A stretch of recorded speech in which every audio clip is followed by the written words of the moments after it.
Assalamualaikum warahmatullahi wabarakatuh. Kembali kita berjumpa di podcast Diskominfo Kabupaten Karawang. Insya Allah saya Vika akan memandu podcast ini bersama narasumber kita yang sudah hadir dari PRKP dan dari bagian hukum Setda Kabupaten Karawang. Baik, tonton apa yang Anda dengar. Assalamualaikum warahmatullahi wabarakatuh. Selamat sore Bapak-Bapak. Waalaikumsalam warahmatullahi wabarakatuh. Oke, terima kasih sudah hadir siang hari ini menjelang sore di podcast Surada. Dan sebelumnya mungkin perlu kami sapa dan sekaligus perkenalkan untuk wargi Karawang. Di samping saya ada Ibu Dewi Handayani, bagian hukum dari Setda Karawang, sebagai Ketua Tim Dokumentasi dan Informasi. Kemudian di sebelahnya ada Bapak Dr. Andes Haji Asep Hazar MSC. Beliau adalah PLT Kepala Dinas PRKP Kabupaten Karawang. Sekaligus juga beliau adalah Kepala Badan pada BPKAD. Bapak betul? Betul. Terima kasih.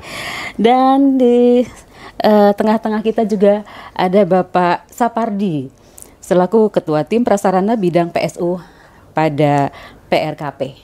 Terima kasih sudah hadir sore hari ini. Dan kita akan berbincang tentang Perda nomor 2 tahun 2023 tentang pembuatan sumur resapan dan lubang resapan biopori. Nah, kita perlu tahu juga bagaimana hal ini diatur dalam peraturan daerah Kabupaten Karawang. Bagaimana latar belakangnya dan secara teknis seperti apa itu sumur resapan dan biopori. Perbedaannya di mana? Nah, ini nanti akan terjawab. Namun sebelumnya tentu saya akan menyapa dulu ini di bagian hukum yang selalu banyak menghasilkan produk hukum di pemerintah Kabupaten Karawang, betul Ibu? Betul. Oke, terima kasih sudah hadir dan bukan kali pertama Bu ya. Iya, betul. Oke. Perda nomor 2 tahun 2023. Apa yang melatar belakangi dibuatnya perda ini, Ibu? Bisa Ibu cerita? Ya, terima kasih, Teh.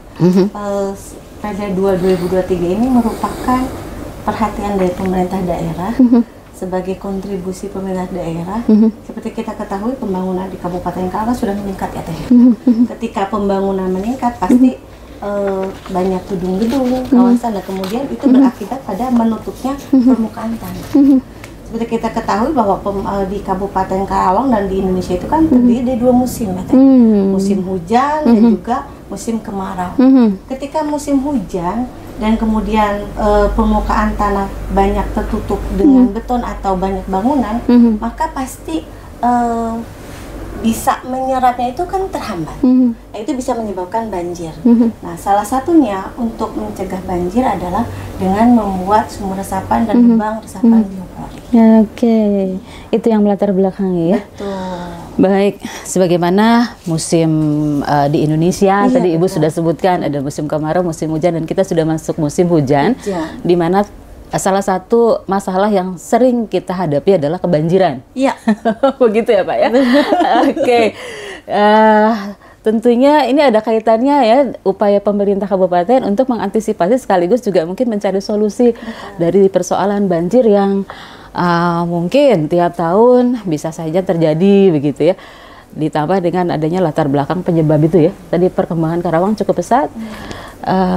Dan saya mungkin izin ke Pak Kadis, Betul, Bapak. karena beliau yang paling paham tentang sumur resapan. Tadi sudah disampaikan Ibu Dewi seperti itu latar belakangnya. Dan sebagaimana yang menjadi tugas dan wewenang dari PRKP, Bapak mungkin bisa sedikit menjelaskan apa itu biopori dan sumur resapan, perbedaannya di mana, sejauh mana kebutuhan kita untuk membuat ini, Pak. Apakah memang Karawang saat ini sudah membutuhkan itu, begitu? Dan sebenarnya cukup banyak pertanyaan saya, begitu ya. Sejauh mana juga bisa mengatasi masalah kebanjiran yang ada, Pak? Silakan, Bapak. Kalau untuk mengatasi banjir, memang harus kita lihat tipologi banjir ya. Ya, banjir itu karakter berbeda tuh di Karawang itu. Banjir itu bisa karena kiriman. 2010 itu memastikan bahwa banjir bukan karena hujan. Bukan di curah hujan. bukan tingginya curah hujan. Karena tingginya, bukan karena tingginya curah hujan ya. Tapi karena memang kiriman. Murni kiriman. Saya saksi hidup karena saya juga kena banjir. Sama Pak, saya juga 2010 kan. Dari 8 hari itu tidak ada hujan, perumahan-perumahan tergenang. Betul ya? Betul. Sampai depan rumah 160 cm. Nah, saya berpikir bahwa kalau bersamaan kiriman plus hujan, nggak kebayang. Cakupan banjirnya bisa lebih luas, gitu kan? Nah, maka untuk di samping itu tadi pertanyaan siapa Teh Vika bahwa bagaimana mengatasi di musim hujan tidak kelebihan air, di musim kemarau tidak kekurangan air. Maka kita harus punya prinsipnya adalah bagaimana air hujan ini seminimal mungkin tidak mengalir ke sungai, ke saluran. Kita selesaikan di halaman rumah kita, itu Mas ya? Di kantor, halaman kantor, di rumah, di halaman rumah. Maka perlu dibuatkan sumur-sumur resapan. Nah, keuntungannya apa? Tadi di musim penghujan air akan terserap ke dalam tanah. Di musim kemarau itu kita punya tabungan tuh. Punya tabungan air ya Pak ya? Ya, karena terutama daerah perkotaan di Karawang, daerah Teluk Jambe, timur, sebagian barat, itu sudah tutupannya sudah luar biasa. Satu. Yang kedua, pengambilan air bawah tanah itu semakin banyak orang, ya, apalagi banyak kontrakan, banyak hunian komersil, ya hunian komersil maupun ada komersil lain, ada bisnis, itu lama-lama tinggi muka air akan menurun. Indikasinya apa? Masyarakat sekarang sudah berlomba-lomba menggunakan istilahnya satelit, Mas ya? Iya, betul. Sumur submersible. Pompa celup, dicelupkan di dalam tanah, terendam air. Itu 40 sampai 60 meter. Dulu kan cukup 2-3 lente air terangkat ya. Artinya tinggi muka air turun. Sudah mulai turun. Nah, dan memerlukan upaya lebih dalam lagi. Artinya perlu modal lebih besar dong. Kan? Sekali pompa itu satu titik bisa 13-14 juta. Bagaimana masyarakat yang tidak punya kemampuan? Kan itu. Sedangkan air kebutuhan semua orang. Semua orang. Tidak bisa diganti dengan yang lain. Kan itu ya. Tidak bisa tergantikan. Dan kelebihan air karena banjir pun sama ini jadi masalah juga. Jadi di kebutuhan dasar ini kita harus juga berkeadilan. Yang punya lahan luas, beri ruang lah buat air itu kita simpan. Bukan hanya untuk kita saja, tapi untuk tetangga sekitar ya. Gitu kan. Itulah apa namanya upaya kita membangun keberadilan dalam memenuhi kebutuhan dasar air, gitu kan. Kalau mereka mampu pasti akan terkoneksi ke PDAM. Mungkin kalau PDAM-nya mampu ya. Mensuplai ke arah itu karena butuh jaringan, gitu, distribusinya, investasi lebih besar. Maka salah satu upayanya adalah diperbanyak sumur-sumur resapan di area-area di mana kita tinggal, supaya kita bisa memberikan manfaat ruang yang kita miliki untuk orang-orang sekitar kita, terutama masyarakat yang tidak memiliki kemampuan untuk mendapatkan air dari sumur dangkal, gitu ya. Hanya dengan pompa yang semi jet bisa keangkat, Mas ya. Kan investasinya nggak terlalu besar. Bisa 2-3 juta gitu, atau ada yang lebih variatif, lebih murah lagi. Dengan beberapa lenti saja bisa terangkat air. Pakai submersible 40-60 meter, kosnya juga lebih tinggi gitu kan, ya. Belasan juta ya Pak? Iya, gitu. Jadi ini bagian pemerintah membangun keadilan di air minum, gitu ya. Samping nanti kita juga paralel membesarkan PDAM supaya tetap terkoneksi ke semua area-area permukiman. Kaitan perbedaan antara sumur resapan dan biopori nanti Mas Pati biar berbagi peran. Ya, Mas. Sudah Bu Dewi, barangkali ini perda ini diterbitkan kapan ini? Di 24 Mei 2023 Teh. 2023 tahun kemarin ya. Tahun kemarin. Jadi ini merupakan salah satu bentuk mensosialisasikan kepada masyarakat agar masyarakat bisa mengetahui pentingnya sumur resapan dan lubang biopori. Karena kemarin tadi Mas Padi pernah cerita, Mas Padi mau bikin sumur resapan tapi disangkanya mau bikin septic tank. Nah ini yang kemudian bisa salah persepsi masyarakat. Nah ini yang perlu diketahui secara teknis barangkali. Karena Mas Padi sudah punya pengalaman ya, Pak. Di beberapa titik untuk tahun ini ya. Bisa cerita. Sudah ada proyek percontohan barangkali yang sudah dilakukan. Makasih. Jadi kami tahun ini memulai pembuatan sumur resapan di 10 titik, Bu. Jadi ada 2 macam. Kalau ada yang tipe konvensional itu pakai bis beton. Di bis beton diameter 1 meter, kedalaman 5 meter. 5 meter. Kemudian di beton itu kanan kirinya itu dilubangin gitu, jadi bisa meresap ke samping kanan kiri gitu. Diameternya itu berapa? 1 meter. 1 meter. Iya, 1 meter. Kemudian dalaman, jadi kalau itu kan biasanya setengah meter ya, Satu bis itu setengah meter. Ya. Kemudian di bawahnya nanti dikasih batu kosong, jadi biar meresap ke Bisa bawah meresap. gitu. Di atasnya dikasih icuk. Ijuk. Jadi ada semacam penyaring lah, jadi nggak semuanya kotoran juga masuk ke bawah gitu. Dan itu yang konvensional, yang ada juga yang modular Bu. Nah, modular itu jadi kita tempatkan di lahan-lahan terbuka gitu Bu. Jadi dia bentuknya tuh kalau kita biasa lihat itu kayak wadah buah ya Pak ya, seperti itu kita tumpuk-tumpuk, jadi tipenya bisa manjang. Misalnya kita kan sepanjang jalan kanan kirinya ada bau jalan tuh, kita kanan kiri bisa kita gali, kemudian kita pasang yang tipe modular itu Bu. Nah itu mungkin pilot projectnya ada 10 titik itu. Iya. Kemudian tadi Ibu Tika juga minta terkait apa sih bedanya dengan sumur resapan dengan biopori itu. Nah, biopori ini sebenarnya ngambil filosofi dari akar pohon busuk ya. Akar pohon busuk itu kan dia di busuk itu ada organisme yang hidup di situ. Dia mungkin makan akar yang busuk tadi, jadi dia berkembang di bawah itu, jadi air itu masuk lewat situ gitu. Cuman mungkin terbatasnya lahan.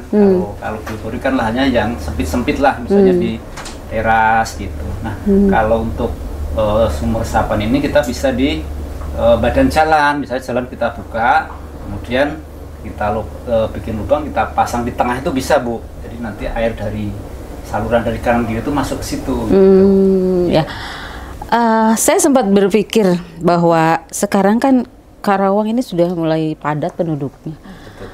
Dengan pemukiman juga yang rapat begitu ya Pak ya.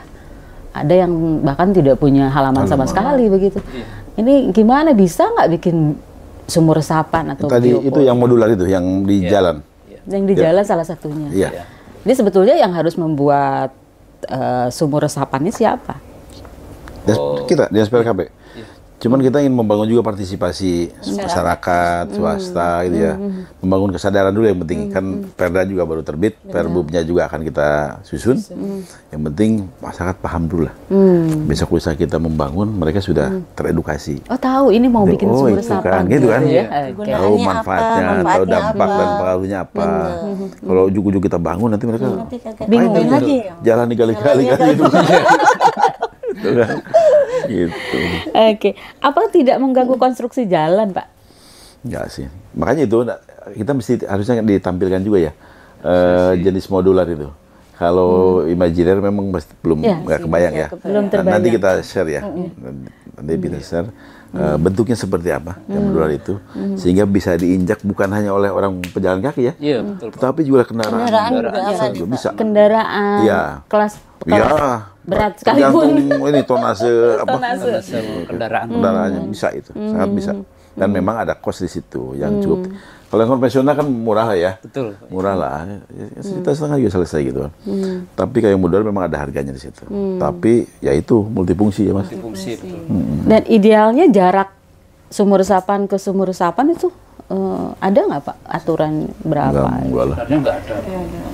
Jadi sebenarnya sumur resapan itu kan fungsinya kayak kolam retensi Bu. Jadi kalau sebelum kena tutupan bangunan itu kan mereka terbuka ya Bu ya. Itu kan bisa buat ngeresapin air ke bawah gitu ya, tanpa harus kita siapkan gitu. Nah karena tutupan lahannya tertutup oleh bangunan, makanya kita mau nggak mau harus istilahnya ngakali lah ya gitu ya, biar supaya punya ide supaya tetap ada resapan air ke bawah itu melalui sumur resapan itu. Ini kan seperti ada kaitannya dengan drainase ya Pak ya, saluran drainase supaya dapat menjadi solusi tidak banjir lah begitu ya. Ada keterkaitan nggak Pak antara ini, misalnya sudah dibangun drainase tapi tetap juga harus dibangun itu sumur resapan? Nggak ada fungsi Karena lagi. emang masih banyak juga di antaranya ada yang sudah dibangun drainase tapi tetap banjir gitu. Entah itu di pemukiman atau di area perkantoran begitu. Sebenarnya yang harus menerapkan ini di mana? Di pemukiman, di mana itu? Di perusahaan, kita kan juga Karawang sudah ada banyak sekali kota industri. Nanti kaitan drainase dan Bagaimana sumber resapan Mas Pari bantu jelasin ya. Tapi yang jelas gini, ini semua harus di semua tempat, di semua ruang lah ya. Perkantoran, di area-area bisnis, di industri juga harus. Nah, kita akan tahun depan ya, 2025, kita akan juga buat percontohan area terbuka. Ruang terbuka itu untuk ruang berinteraksi masyarakat di sebelahnya Resinda Mall. Ada tanah kosong, kita akan buatkan taman. Namanya Taman Interaksi Masyarakat. Nah, itu akan menjadi kolaborasi dengan di samping ada ruang tempat beratraksi, atraksi masyarakat, itu ada kegiatan-kegiatan untuk anak remaja, anak usia dini maupun lansia. Akan kita bangun di situ, atraksinya ada skateboard, ada taman lalu lintas, ada ruang untuk bersantai lah ya Mas. Nah, tetapi nanti ada bangkitan-bangkitan di situ dibangun. Salah satunya adalah pon, water pond ya, atau ya embung kecil lah, embung kecil dan danau kecil lah gitu kita buatkan. Karena ini kan bangkitannya luar biasa. Ada Mall Resinda, ada hotel, areanya kan tutupannya luar biasa. Kita akan buka di situ dan termasuk nanti beberapa infrastruktur jalannya kita menggunakan tadi apa namanya yang modular itu. Oh iya, Ya. sumber resapan Modular. Jadi tempat jalan kakinya menggunakan itu. Jadi orang tidak khawatir lagi menginjak itu ambles ya. Betul, Pak. Tetapi pada saat musim hujan itu bisa berfungsi juga, ganda lah fungsinya ya. Baik tempat pejalan kaki, di samping juga buat menyerap air. Insya Allah itu modelnya nanti di sana, di salah satu area 1,2 hektar. Itu kan kita namakan kawasan interaksi masyarakat. Ya. Gitu teh. Jadi pembuatan sumur resapan ini juga disesuaikan dengan wilayah ya Pak ya. Topografinya Kebutuhan ya, Pak. wilayahnya itu sendiri. Oke. Insya Allah. Nah ini tadi sebetulnya sudah dijawab. Siapa yang berkewajiban membuat? Salah satunya adalah dari instansi. Ya, DPRKP karena punya kewenangan di permukiman, perumahan, kita harus jadi ngeliding lah, ngeliding. Sejauh ini Pak di Kabupaten Karawang Baru akan mulai. daerah mana saja yang sekiranya perlu prioritas? Daerah padat hunian itu menjadi penting. Itu yang prioritas. Ya, Teluk Jambe, Lari, area-area perkantoran, area-area bisnis, tutupannya luas ya, kayak Galuh itu kan. Dan itu lebih mudah bagi kita ya. Cukup bersurat saja ke teman-teman pengembang, mereka bisa lakukan itu, gitu kan. Ini mohon maaf ya Pak ya, sedikit barangkali karena setiap musim hujan tiba ada satu wilayah yang memang sudah menjadi langganan banjir. Apakah di sana juga perlu penerapan ini Pak untuk mengurangi potensi banjir? Karena memang sudah di daerah mana itu? Lebih tepatnya sih bukan banjir, genangan lah ya. Genangan. Genangan. Karena Kalau- cekungan katanya. Ya, kalau genangan tuh terukur. Ya, misalkan ini genangannya berapa menit dia bisa hilang, berapa jam, gitu kan? Genangan. Kalau banjir Kalau berhari-hari. pemikiran saya itu kan karena tadi kiriman bisa, karena intensitas hujannya luar biasa. Nah, dengan sumur resapan, dengan biopori itu kita bisa hitung. Jangan lebih dari 3 atau 4 jam. Semua harus masuk ke dalam tanah. Kan gitu. Itu jadi kalau banjir dalam bayangan saya itu kan ada intervensinya terlalu banyak. Gitu kayak Karawang ini kan cerita banjir sedikit. Ada Cibeet, Ya. ada Citarum. Ya, saya cerita. Kalau kiriman itu Citarumnya alepasnya tinggi, Cibeet hujan di Bogor, Citarum di Bandung. Mentok. Apa namanya? Backwater, Pak. Air Citarum balik tuh ke perumahan-perumahan. Mampirlah ke Bintang Alam, ke Karaba, mampir tuh. Mampirnya lama lagi kan itu kan. Dia transit dulu. Transit. Tapi kalau Cibeet turun, Citarum bisa lewat. Ya. Ya, itu tapi itu akan insya Allah selesai pada saat bendungan Cibeet dan Cijure di atas kita tuh di Pangkalan, Tegal Baru dan di Bogor itu terbangun, selesai, insya Allah ini terkendali. Jadi Cibeet itu akan terkendali sehingga air Citarum bisa lancar. Insya Allah dalam 3 tahun ke depan banjir yang sering terjadi di Karawang itu akan berkurang. Tinggal yang kita berhitung itu adalah banjir karena hujan lokal. Nah, genangannya jangan terlalu lama. Ini kenapa hujan lokal aja bisa menggenang, Pak? Apa ya? Karawang itu kan dataran rendah, Mas ya? Cekungan kita di Dataran rendah. Nih Bu, ini perkotaan Karawang ini buangnya kemana coba? Satu ke Karangpawitan. Apa itu namanya tuh? Kemojing ya? Iya, yang Dekat depo itu, depo sampah tuh, itu ada sipon. Sipon itu di bawah irigasi itu ada sungai, saluran pembuang. Dan kadang kita belum disiplin nih. Apa aja dibuang ke situ. Buang sampah sembarangan. Kalau ada spring bed masuk, ketahan itu. Akhirnya saya naik ke atas. Ada yang Karangpawitan itu tergenang gitu. Tapi kalau itu apa namanya siponnya bersih gitu kan, kemudian apa intensitas hujan tidak terlalu tinggi, itu lancar itu. Makanya salah satu upaya kita buat sumur resapan sebanyak mungkin di semua area supaya air sebelum masuk ke saluran air selesai dulu di lingkungan kita masing-masing gitu ya Mas ya. Itu rencananya. Nah, untuk warga sendiri apa yang dihimbau barangkali Ya, Bapak bisa warga, Mas. kalau untuk warga memang kita tadi ya karena perda juga baru mungkin kita juga sosialisasi Bu, kemudian kita buat perbu terkait itu, kemudian surat edaran Bu, termasuk tadi yang ke industri, kawasan industri juga nanti kita karena mereka di bagian hulu ya Bu ya, bagian aliran air kan pada ke kota semua lah kebanyakan itu. Jadi memang nanti kita buat peraturan bahwa dengan area sekian itu, tutupan sekian itu harus bikin berapa yang harus dibuat sumur resapannya gitu. Jadi termasuk mungkin kalau untuk di fasilitas-fasilitas umum gitu mungkin kita lah ya yang intervensi ya Pak dari RKP itu. Ya. Tapi kalau untuk yang perusahaan, kemudian kawasan industri, pabrik-pabrik itu mereka kita bikin surat edaran untuk membuat sumur resapan tersebut. Sebetulnya sederhana sih Pak ya. Sederhana. Tadi menyiapkan apa tuh bis beton. Bis beton berapa 5 itu ya? 5 buah. 5 meter. Berapa? Kalau setengah meter berarti ya sekitar 2 meter setengah, 8 ya. Iya, 8 buah. Sebetulnya bebas aja lah. Injuk kan, ya tadi. Semakin dalam kan biayanya semakin tinggi gitu kan. Ya kalau 5 meter lumayan juga biayanya kan ngegali itu kan. Iya. Ya sesuai dengan kemampuan. Yang penting ada apa namanya, ada sumber resapan, mau 1 meter, mau 2 meter, mau 3 meter, itu juga apa-apa sih sebetulnya. Yang penting edukasinya sampai dulu nih. Betul ya. Bahwa kita butuh gitu ya. Kita tuh bukannya pemerintah tapi masyarakat butuh. Tuh. Itu aja yang penting. Nah, Karawang itu kan di atas tuh catchment area di kawasan industri, di atasnya kan area terbuka. Jadi kalau hujan tinggi di atas, masuk ke kawasan industri, bayangkan, Surat Cipta itu pernah banjir tuh. Karena danaunya sangat terbatas.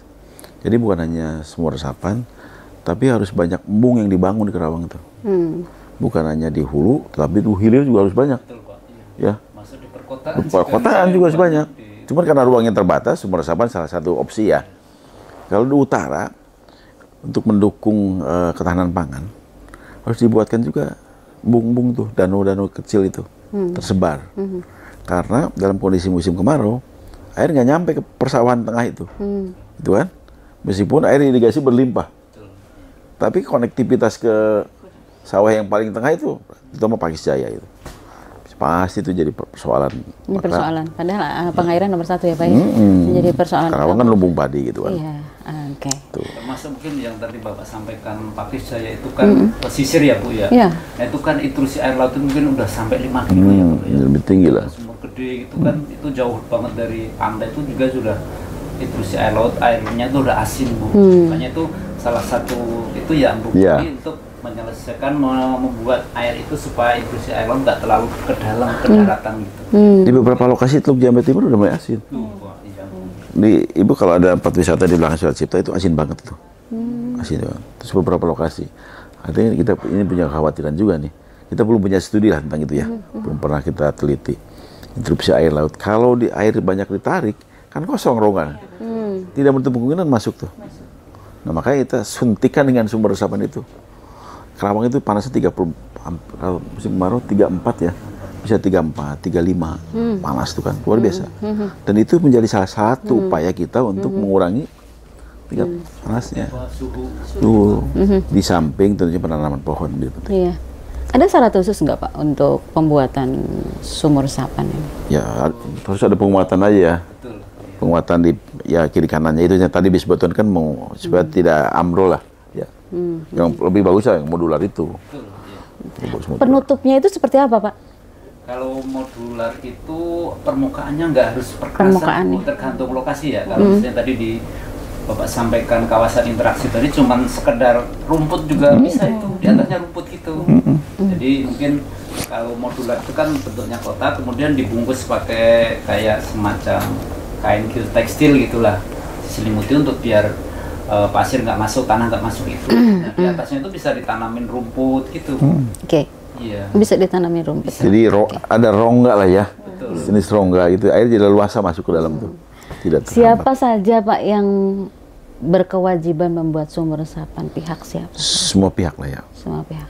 Ya, semua pihak. Pemerintah bisa melakukan inisiasi lah.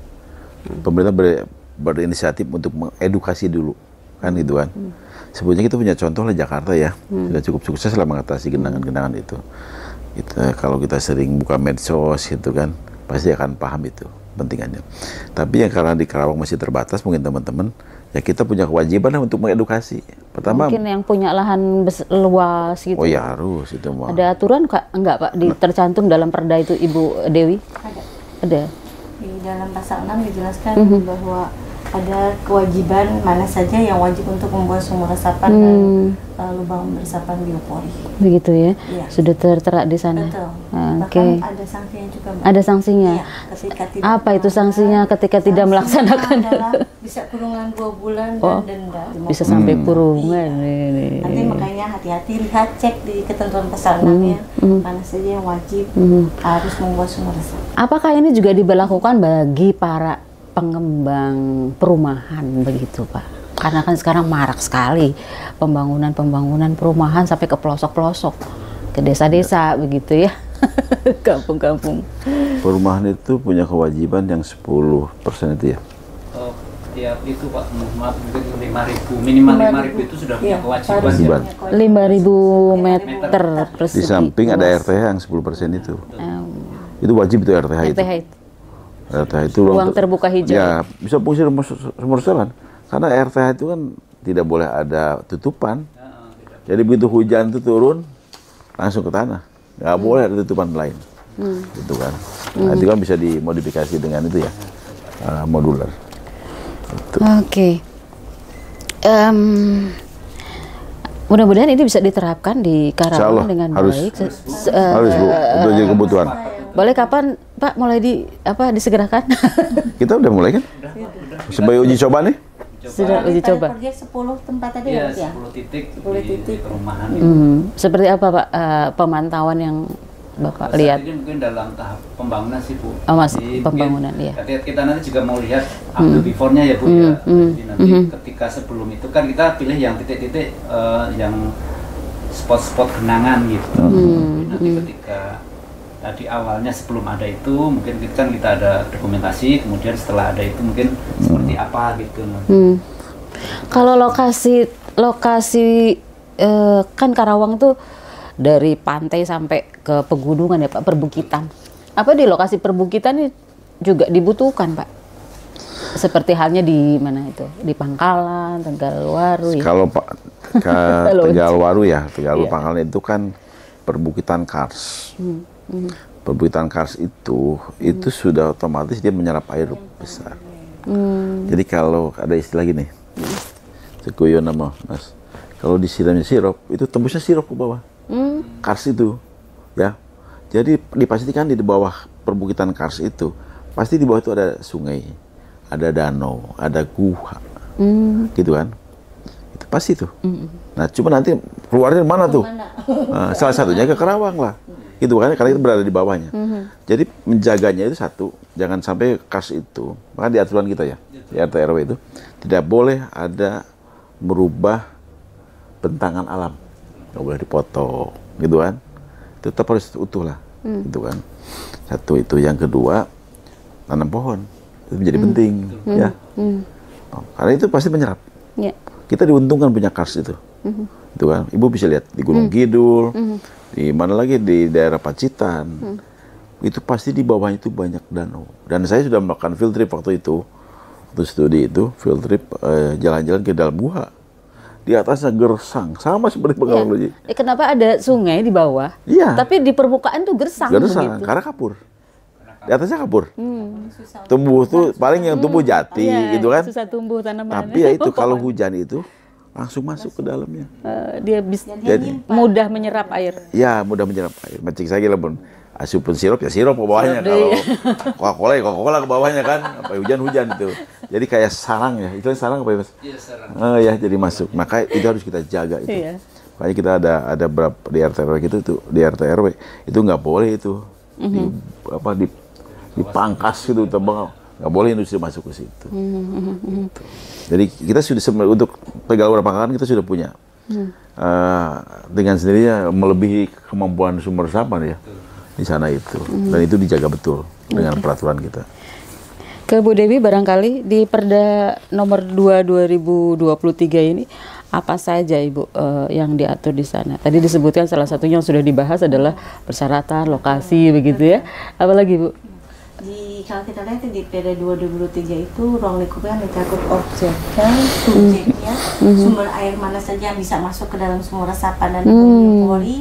Kemudian tadi juga dijelaskan kewajibannya Mas, cara pembuatannya seperti apa, dan juga termasuk perawatan juga. Perawatannya. Iya, bagaimana cara merawat, pengawasan, pembinaan, sampai dengan partisipasi masyarakat dan sanksi. Jadi sebenarnya pada 2 ini sudah dianggap dari awal ujung ke hulu sudah diatur ya Pak ya. Secara detail ya. Nah, ini yang perlu kita ketahui, kita bisa buat, tapi bagaimana dengan perawatannya begitu ya. Jangan asal buat menghabiskan dana banyak, tapi tanpa perawatan ya, wallahu alam hanya bertahan berapa lama itu gitu kan, kebermanfaatannya. Bagaimana menurut Bapak? Kan mungkin perawatannya sedimentasi ya Mas. Itu sedimentasi, pengalaman saya tuh. Jadi di atas 2-3 tahun lah pengalaman ya, belum masih studi, masih jauh lah. Artinya bahwa perawatan juga sederhana sih. Kalau yang modular tinggal diangkat aja modularnya kan, tinggal dibersihin gitu kan. Dan itu tergantung daerah itu sedimentasinya tinggi nggak, sedimentasi lumpur terutama ya. Gitu. Kalau yang base beton itu tergantung tadi apakah ada filter di atasnya.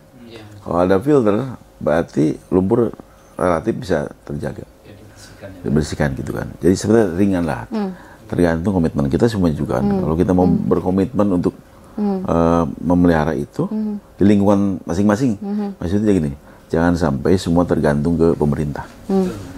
Ruang kita juga terbatas, jangkauan kita juga terbatas, gitu kan. Karena ini menjadi kebutuhan bersama, ya bareng-bareng lah kita pelihara ya. Next time lah ya. Oke. Kalau misalnya sumur resapan ini dibuat oleh pihak swasta ya di kawasan industri misalnya, sebagaimana mungkin kebutuhan air atau juga membuang air yang cukup besar itu kan juga perlu aturan ya kalau untuk industri. Nah bagaimana ini jika misalnya peruntukan resapan air ini kan tadi kita ngobrol untuk mengantisipasi adanya misalnya ya tingginya curah hujan gitu ya.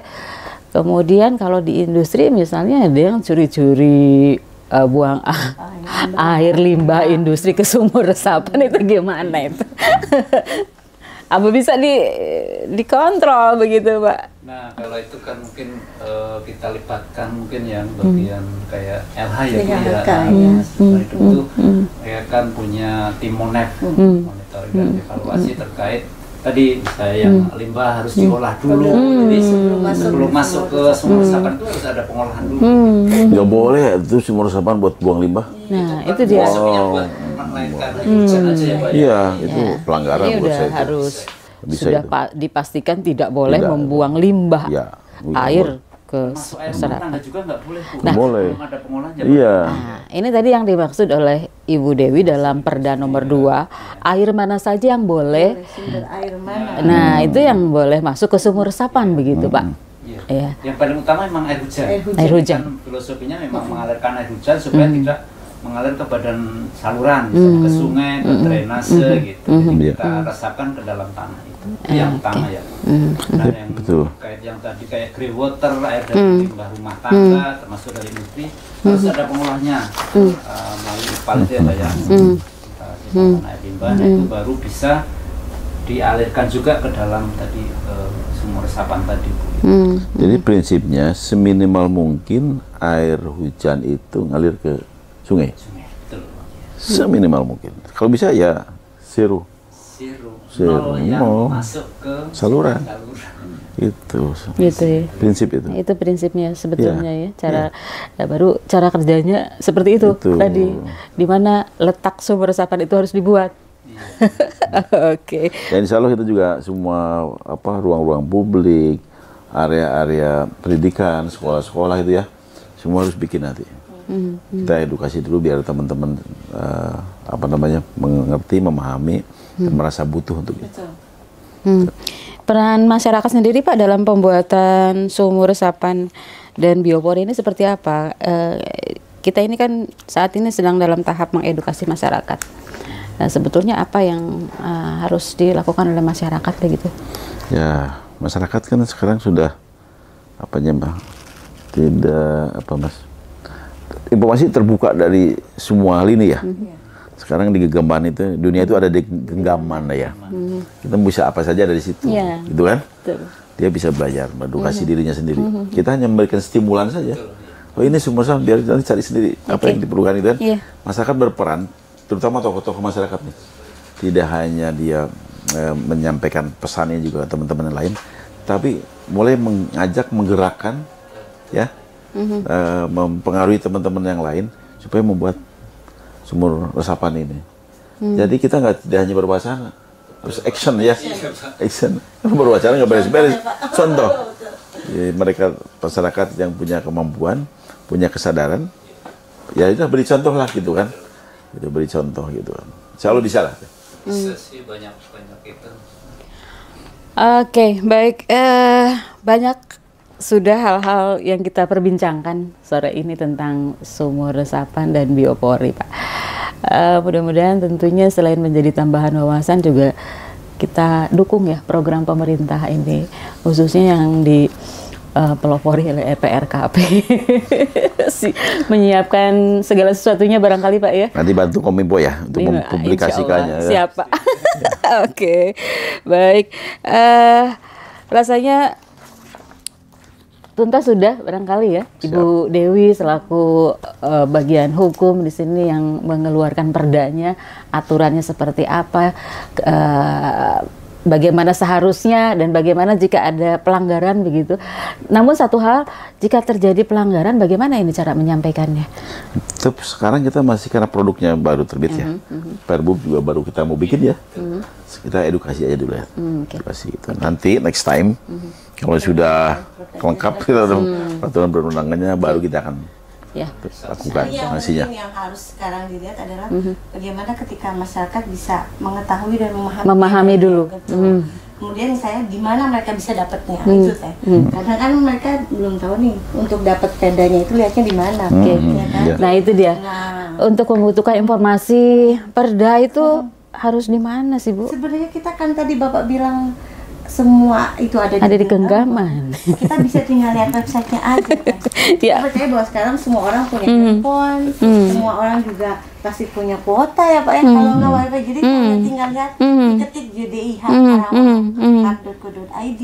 Kalau susah tinggal ketik di Google JDIH Karawang, muncul deh. Nanti tinggal dilihat di situ mau cari peraturan apa, tinggal ketik sumur resapan, biopori, jadi bisa langsung tahu ya, dipelajari, dibaca, oh ini manfaatnya seperti apa, strukturnya pembuatannya seperti apa, gunanya ketika masyarakat sudah tahu kegunaannya atau manfaatnya untuk diri sendiri, pasti kan diharapkan bisa langsung dipakai. Dan wargi Karawang juga bisa langsung mendapatkan informasi perbincangan kita live di podcast Diskominfo. Baik, terima kasih untuk Siap. pemaparannya, penjelasan Ibu Dewi, Pak Kadis, terima kasih Bapak, terima kasih. Mudah-mudahan tentunya bermanfaat dan sukses. Terima kasih sudah diundang pada podcast ini. Sukses untuk semua. Amin. Kita tutup. Amin, Assalamualaikum amin. warahmatullahi wabarakatuh. Waalaikumsalam.